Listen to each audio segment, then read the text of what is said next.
নমস্কাৰ এই মুহূৰ্তত অসমৰ প্ৰত্যেকগৰাকী জনতালৈ দিবলৈ ওলাইছো ডাঙৰ খবৰ। আজি হৈছে 29 ছেপ্টেম্বৰ। আজি অসমৰ লাখ লাখ দুখীয়াসকললৈ কেইখনমান চৰকাৰী আঁচনিলৈ দিবলৈ ওলাইছো ডাঙৰ খবৰ। তো যিসকল মানুহে ভিডিঅ'টোত ক্লিক কৰিছে অনুগ্ৰহ কৰি ভিডিঅ'টো স্কিপ নকৰি প্ৰথমৰ পৰা শেষলৈ চাই থাকিব, কিয়নো এইটো ভিডিঅ'ৰ মাজত অৰুণোদয় 3.0 আঁচনিৰ পৰা আৰম্ভ কৰি পৰীক্ষাৰ্থীসকললৈ কেইখনমান গুৰুত্বপূৰ্ণ খবৰ প্ৰদান কৰিম। অনুগ্ৰহ কৰি ভিডিঅ'টোত ক্লিক কৰিছে যদি ভিডিঅ'টো স্কিপ নকৰি প্ৰথমৰ পৰা শেষলৈ চাই থাকিব। লগতে মোৰ চেনেলত নতুন হ'লে প্লিজ চেনেলটো ছাবস্ক্ৰাইব কৰি মোৰ লগত থাকিব। তো বলক ভিডিঅ'টো আৰম্ভ কৰি আজি প্ৰথমটো গুৰুত্বপূৰ্ণ খবৰৰ বিষয়ে বিস্তাৰিত জানি লওক। আজি প্ৰথমটো গুৰুত্বপূৰ্ণ খবৰ হ'ল দুৰ্গা পূজালৈ। তো অসম চৰকাৰে দুৰ্গা পূজালৈ এক বিশেষ ঘোষণা কৰিছে। তো দুৰ্গা পূজাৰ মাজতেই 10,000কৈ টকা প্ৰদান কৰিছে। তো কোনবোৰ মানুহে লাভ কৰিছে, কেনেকৈ প্ৰদান কৰিছে সবিস্তাৰে জনাই দিছোঁ। ইয়াতে লিখা আছে সংস্কৃতি ঐতিহ্য আৰু পৰম্পৰাৰ প্ৰতি আমাৰ চৰকাৰৰ সন্মান।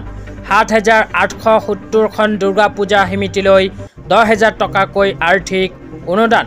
তো ইয়াতে কোৱা অনুযায়ী অসম চৰকাৰে দুৰ্গা পূজাৰ বাবে 7,870খন দুৰ্গা পূজা সমিতিলৈ প্ৰদান কৰিলে 10,000কৈ টকা। 7,870খন দুৰ্গা পূজা সমিতিয়ে ইতিমধ্যে অসম চৰকাৰৰ ফালৰ পৰা 10,000 টকাৰ আৰ্থিক সাহায্য লাভ কৰিছে। তেতিয়া আপোনালোকক দিবলৈ ওলাইছোঁ আজি দ্বিতীয়টো খুবেই গুৰুত্বপূৰ্ণ খবৰ। তো আজি দ্বিতীয়টো গুৰুত্বপূৰ্ণ খবৰ হ'ল অৰুণোদয় 3.0 আঁচনিলৈ।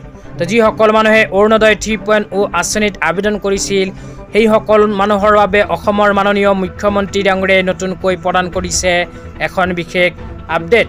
তো কি প্ৰদান কৰিছে সেয়া আপোনালোকক এইটো ভিডিঅ'ৰ মাজতে বিতংভাৱে জনাই দিম। অনুগ্ৰহ কৰি ভিডিঅ'টো স্কিপ নকৰি চাই থাকিব। তো যিসকল মানুহে অৰুণোদয় 3.0 আঁচনিত আবেদন কৰিছিল সেইসকল মানুহৰ বাবে অসম চৰকাৰৰ ফালৰ পৰা এনেকৈ এখন আপডেট নতুনকৈ প্ৰদান কৰা হৈছে। তো ইয়াতে কি লিখা আছে পঢ়ি আপোনালোকক শুনাই দিছোঁ। তো ইয়াতে লিখা আছে অহা 7 অক্টোবৰ তাৰিখে অৰুণোদয় 3.0 আনুষ্ঠানিকভাৱে মুকলি কৰা হ'ব। ঠিক এনেদৰে নিযুত মইনা 2.0 প্ৰথম কিস্তি ধন 10ৰ পৰা 15 অক্টোবৰৰ ভিতৰত সকলোৰে হাতত তুলি দিম আৰু পৰৱৰ্তী মাহৰ পাছত সকলোৱে বেংকযোগে আঁচনিখনৰ ধন লাভ কৰিব। এই কথা ঘোষণা কৰিছে অসমৰ মাননীয় মুখ্যমন্ত্ৰী ডাঙৰীয়াই।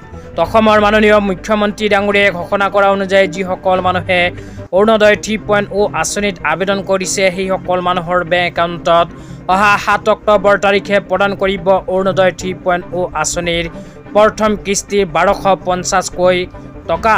তো আপোনালোকৰ নাম যদি অৰুণোদয় আঁচনিত অন্তৰ্ভুক্ত হৈ গৈছে, আপোনাৰ নামখন যদি অৰুণোদয় 3.0 আঁচনিৰ লিষ্টত অন্তৰ্ভুক্ত হৈ গৈছে, কেৱল মাত্ৰ সেই ক্ষেত্ৰতহে লাভ কৰিব অৰুণোদয় 3.0 আঁচনিৰ টকা।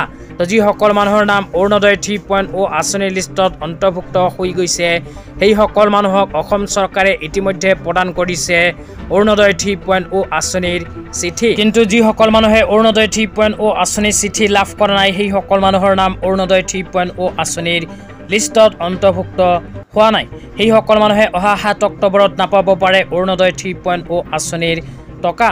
লগতে আপোনালোকক জনাই দিছোঁ অহা 7 অক্টোবৰ তাৰিখে অৰুণোদয় 3.0 আঁচনিৰ প্ৰথম কিস্তিৰ কিমান টকা সোমাব।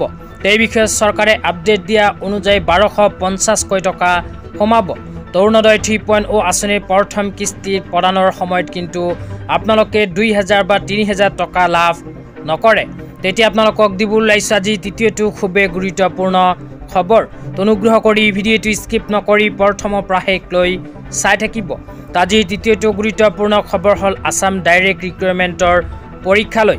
তো আপোনালোকে মোবাইল স্ক্ৰীণত চাব পাৰিছে অসমৰ মাননীয় মুখ্যমন্ত্ৰী ডাঙৰীয়াই আছাম ডাইৰেক্ট ৰিক্ৰুইটমেণ্ট লৈ এনেকৈ এখন আপডেট প্ৰদান কৰিছে। ইয়াতে লিখা আছে 10 অক্টোবৰত ঘোষণা কৰা হ'ব ADRE তৃতীয় বৰ্গৰ ফলাফল।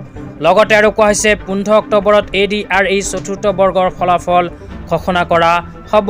তো ইয়াতে উল্লেখ কৰা অনুযায়ী অসম চৰকাৰে অহা 10 অক্টোবৰ তাৰিখে ঘোষণা কৰিব ADRE তৃতীয় বৰ্গৰ ফলাফল।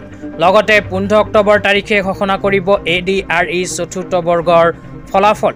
তো আজি ইমানেই। ভিডিঅ'টো চাই কেনে পালে নিশ্চয় এইটো ভিডিঅ'ৰ কমেণ্ট বক্সত কমেণ্ট কৰি জনাই দিব। তো